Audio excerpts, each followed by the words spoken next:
24 जून 1967 की बात है। 10 लोगों का एक ग्रुप एक मशहूर केव की खोज में निकलता है। उनका मकसद था कि नई अनएक्सप्लोर्ड केव्स को खोजा जाए जहां पहले कोई भी नहीं गया हो। केव एक्सप्लोरेशन शुरू करने से पहले ये 10 लोग 2 ग्रुप्स में बंट जाते हैं। पहला ग्रुप 6 लोग जो केव के डीप हिस्सों तक जाने का फैसला करता है।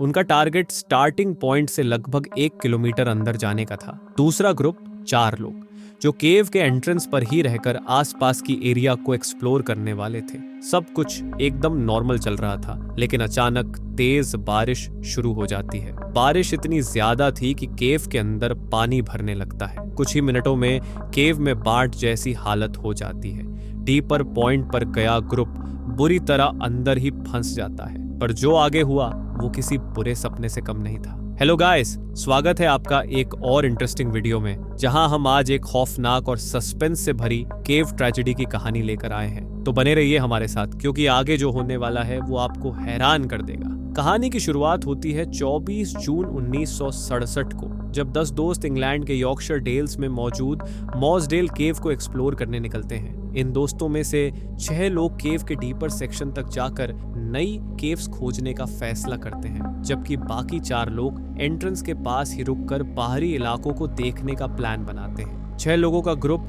अपनी जर्नी की शुरुआत बोल्डर हॉल से करता है। यहाँ बड़े बड़े पत्थर और बहता पानी था, लेकिन उन्हें इसे पार करने में ज्यादा मुश्किल नहीं होती। असली चैलेंज तब शुरू होता है जब वे दूसरे सेक्शन यानी रेक्टर जंक्शन तक पहुंचते हैं। यहाँ से आगे बढ़ने के लिए उन्हें बहुत संकरे रास्तों से रेंगते हुए निकलना था। ये रास्ता इतना मुश्किल था कि सिर्फ कुछ गिने चुने केवर्स ही इसे पार कर पाते थे, लेकिन ये 6 दोस्त हिम्मत दिखाते हैं और इसे भी पार कर लेते हैं। अब उनकी असली परीक्षा शुरू होती है, क्योंकि अगले सेक्शन में और भी खतरनाक रास्ते थे। उन्हें अब मैराथन पैसेज से गुजरना था, जो इतना तंग था कि कैवर्स को अपने पेट के बल रेंगते हुए आगे बढ़ना पड़ता था। ये पैसेज 2 हिस्सों में बंटा था, नियर मैराथन और फार मैराथन। दोनों पैसेजेस मिलाकर लगभग 900 फीट लंबे थे, यानी 3 फुटबॉल फील्ड्स जितने। ये दोनों मैराथन पासेस एक 5 फुट ऊंची चैम्बर से जुड़े हुए थे, जहां केवर्स को थोड़ी राहत मिलती। वे बैठ सकते थे या खुद को सीधा कर सकते थे,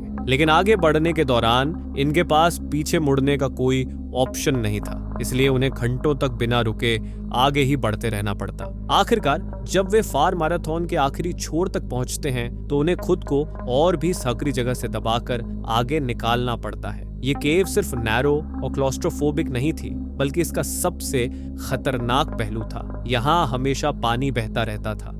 अगर बाहर थोड़ी देर भी तेज बारिश हो जाती तो केव पानी से भर जाती और अंदर बाढ़ आ जाती। ये एक आम घटना थी, लेकिन इसके बावजूद ये 6 दोस्त अपनी जर्नी को जारी रखते हैं। शाम के 5 बजे तक 4 लोगों का ग्रुप अपनी केविंग पूरी कर बाहर निकल जाता है, लेकिन 6 लोगों का ग्रुप अपनी खोज को जारी रखता है। वे अगले मध्य रात्रि तक आगे बढ़ने का प्लान बनाते हैं, लेकिन अभी शाम के 6:30 ही बजे थे कि आसमान में घने काले बादल छाने लगते हैं। कुछ ही मिनटों में यानी 7 बजे बारिश इतनी तेज हो जाती है कि पूरा इलाका पानी पानी हो जाता है। शाम के करीब 5 बजे 4 लोगों का ग्रुप केव से बाहर निकल चुका था, लेकिन उनमें से 3 लोग घर लौटने का फैसला करते हैं, जबकि मोइरा फोर्ब्स वहीं रुकने का डिसीजन लेती है। समय बीतता जाता है। अब रात के 9 बज चुके थे, लेकिन बारिश रुकने का नाम नहीं ले रही थी। जैसे ही मोइरा ने एंट्रेंस की तरफ देखा, उसका दिल दहल गया। पूरा एंट्रेंस पानी में डूब चुका था।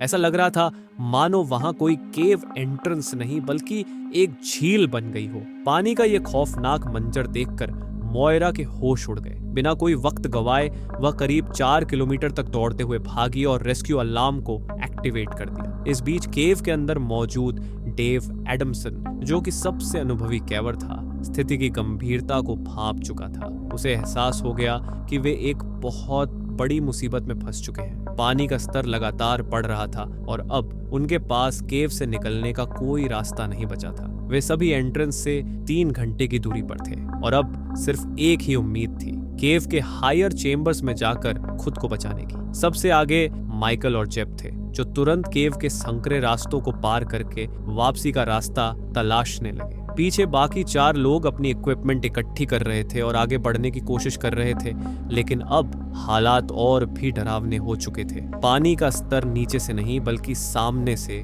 उनके चेहरे की तरफ आ रहा था। वे जितना ऊंचाई की तरफ बढ़ने की कोशिश करते, पानी उतनी ही तेजी से उनका पीछा करता। अब यह स्पष्ट हो चुका था, वे कुछ भी कर लें, लेकिन इस मौत के जाल से बचना नामुमकिन था। सबसे पीछे जॉन था, जो अपने दोस्तों की चीखें सुन रहा था। आगे मत आओ, वापस जाओ। लेकिन जब तक वह पीछे मुड़ता, वह पूरी तरह पानी में समा चुका था। अब आप खुद सोचिए, क्या 1% से भी कम चांस में कोई इंसान जिंदा बच सकता है? जवाब है नहीं। लेकिन दूसरी तरफ केव के बाहर 100 से ज्यादा रेस्क्यूअर्स पहुंच चुके थे। सबसे पहले उन्होंने मोटर पंप्स की मदद से केव के पानी को बाहर निकालने की कोशिश की, लेकिन केव बहुत बड़ी थी और पानी इतनी भारी मात्रा में भर चुका था कि इसे पूरी तरह निकालना संभव नहीं था। फिर भी इतनी कोशिशों के बाद भी पानी का स्तर इतना कम हो गया कि रेस्क्यूअर्स अंदर जाने के काबिल हो सके। कुछ बहादुर रेस्क्यूअर्स ने आखिरकार केव के अंदर कदम रखा, लेकिन जो उन्होंने वहां देखा वह किसी बुरे सपने से कम नहीं था। थॉर मैराथन के आखिर तक पहुंचकर रेस्क्यूअर्स ने जोर से आवाजें लगाई। उम्मीद थी कि कोई जवाब देगा, लेकिन कोई रिस्पॉन्स नहीं मिला। थोड़ा और आगे बढ़ने के बाद रेस्क्यू टीम को पानी में 2 बॉडीज दिखी। ये थे माइकल और जेब। जब रेस्क्यूअर्स उनके पास पहुंचे तो ये साफ हो चुका था कि वे पानी में दम घुटने की वजह से अपनी जान गंवा चुके थे। टीम अभी भी आगे बढ़ रही थी और जैसे जैसे वे केव के और अंदर गए, उन्हें 3 और डेड बॉडीज मिली। ये थे डेव, बिल और कॉलिंस। इसका मतलब था कि अब तक 5 लोगों की लाशें मिल चुकी थी। लेकिन एक सवाल अभी भी बाकी था, जॉन ऑनडेन का क्या हुआ? क्या वह अब भी जिंदा था या फिर उसका भी वही हश्र हुआ जो बाकी 5 का हुआ था? कोई नहीं जानता था। लगातार 2 दिनों तक चलने वाली सर्च और ऑपरेशन के बाद रेस्क्यूअर्स को आखिरकार जॉन ऑर्डन की डेड बॉडी भी मिल जाती है। वो एक बेहद नैरो पैसेज में फंसा था जहां हिलना तक नामुमकिन था। सोचकर ही डर लगता है कि उस तंग जगह में फंसकर पानी में दम घुटकर मरना कैसा महसूस हुआ होगा। हम शायद इसका अंदाजा भी नहीं लगा सकते। अब तक सभी केव एक्सप्लोरर्स की डेड बॉडीज मिल चुकी थी, लेकिन उन्हें वहां से बाहर निकालना आसान नहीं था। इसी वजह से उनकी बॉडीज को वहीं छोड़ दिया गया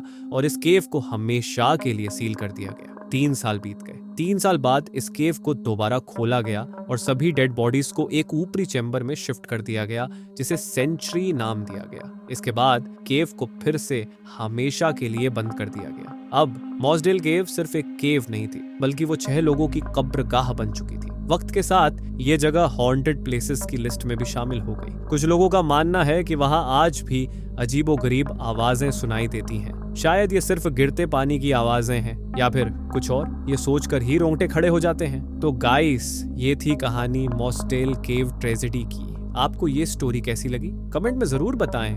अगर आपने ये वीडियो यहाँ तक देखा तो आपका दिल से धन्यवाद। मिलते हैं अगले वीडियो में, तब तक के लिए stay safe and take care.